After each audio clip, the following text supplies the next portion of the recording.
It is 5 minutes after 6 now, taking legal action to protect California. That is what a new lawsuit being introduced today aims to do. Governor Gavin Newsom and Attorney General Rob Bonta will gather in Stanislaus County to announce new legal action with, quote, broad implications for California. When it comes to groceries, economists project that if consumers are made to absorb the entirety of the 20% import tariffs on Europe, things like this, olive oil from Italy, $20 now, it'll be up to $24. And something else that folks are really not going to like, alcohol.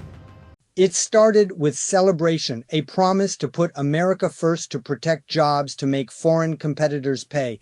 But by spring of 2025, that celebration turned sour in the heartland. Silence spread across rural fields as export orders disappeared overnight. Livestock auctions, stalled grain silos filled with crops no one wanted to buy. And the people who once cheered the return of tariffs now found themselves facing foreclosure, because this time the target was not China. It was not the European Union. It was not even Brazil this time. The target was American farmers themselves. And the man pulling the trigger was the same one they had helped elect 3 times. Before we continue, hit that like button to help us beat the YouTube algorithm and to show your support. It began in early 2025 when Trump's newly reinstalled administration announced a 10% universal import tariff. The political message was bold: punish foreign producers, protect American industry. But the economic consequence was brutal. Global partners like China, the European Union, and Vietnam immediately retaliated, and they did not waste time. Their first target, U.S. agriculture, within weeks. China canceled 12,000 metric tons of U.S. pork orders.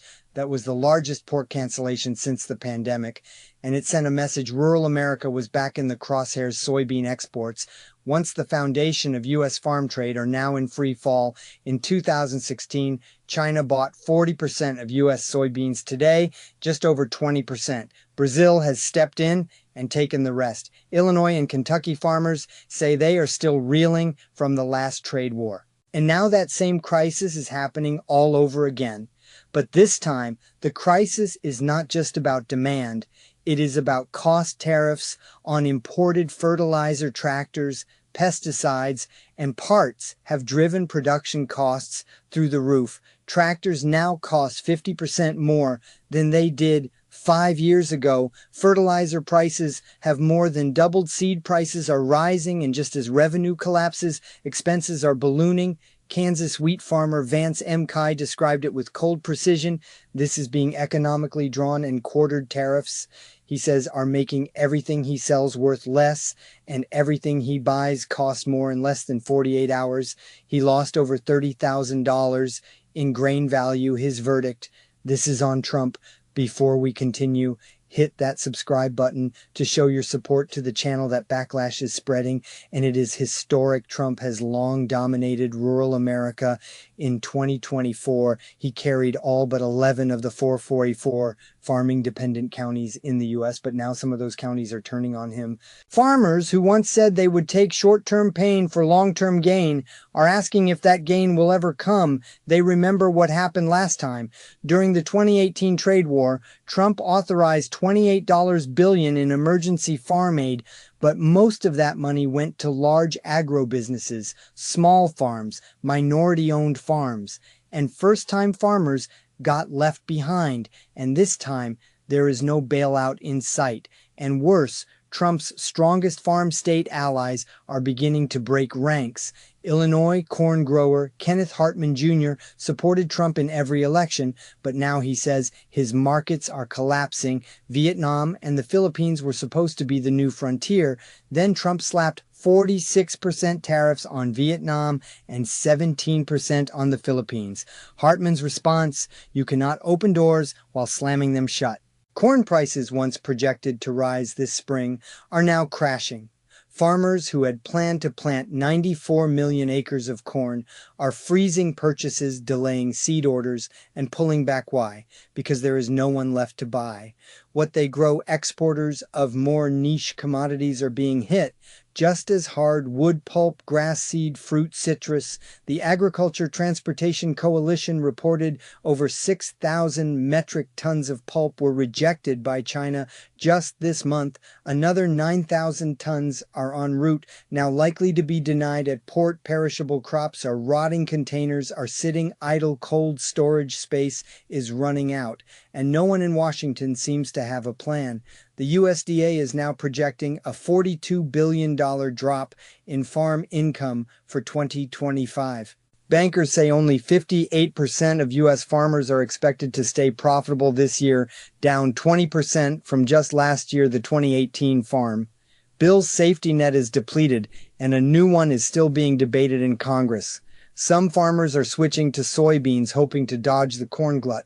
Others are slashing fertilizer use. Some are selling off equipment. Others are laying off staff. Many are simply preparing for a year of survival. With no expansion, no investment, and no optimism.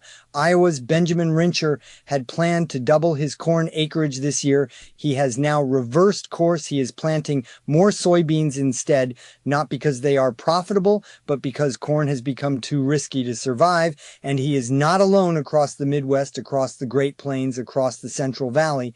American farmers are asking themselves a single terrifying question. What if this is the year we go under in Washington? That pressure is beginning to show. New legislation is gaining momentum, bills that would limit the president's power to impose tariffs without congressional approval. The Stop Raising Prices on Food Act would block tariffs on countries that are top 5 markets for U.S. farm exports. The Trade Review Act would sunset tariffs after 60 days unless Congress explicitly votes to keep them. Meanwhile, the 2025 Farm Bill, which should have been a routine update, is now a political flashpoint.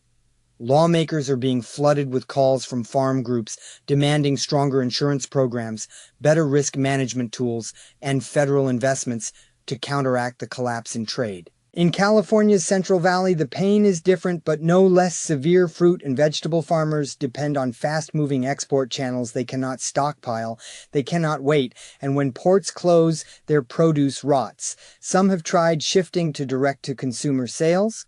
Others are experimenting with subscription boxes, community-supported agriculture, or even exporting through Mexico, but nothing replaces the volume of China, the EU, or Vietnam. The National Farmers Union released a scathing statement calling Trump's tariff policies destabilizing and short-sighted. The American Farm Bureau warned that over 20% of all farm income depends on exports, and those exports are now collapsing. Even commodity groups that once supported tariffs are getting nervous. The U.S. Dairy Export Council and the National Cattlemen's Beef Association say it is time to negotiate, not escalate. Their members cannot survive a second prolonged trade war.